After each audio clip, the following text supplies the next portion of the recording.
Congressman Arnie Tevez po ay hindi naman po nag-expose ng ganung napakalaki pong mga pangyayari na nakapagdulot po ng kalungkutan sa ating mga mamamayan. Totoo po yan at alam ninyo na sang-ayon po ako sa sinasabi ninyo. Magbigay po tayo ng mas akmang halimbawa, Mr. President. Section 17 po ng ating Republic Act 9851. Ito po yung Philippine Act on Crimes Against International Humanitarian Law, Genocide, blah, blah, blah.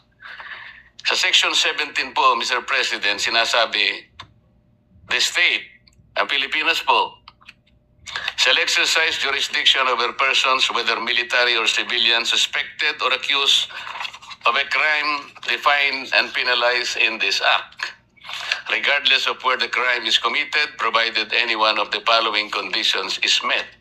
Una, the accused is a Filipino citizen.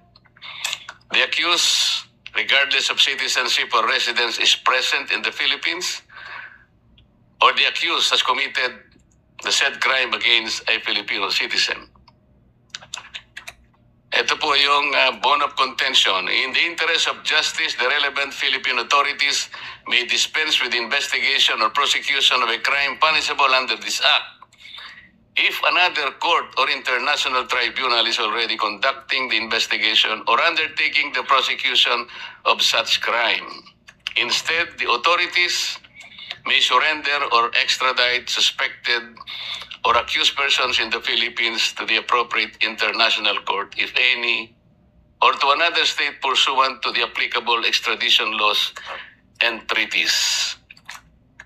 Mr. President, anong bahagi po nung binasa ko ang nag-apply kay former President Rodrigo Duterte? Kapakiwari ko po, wala.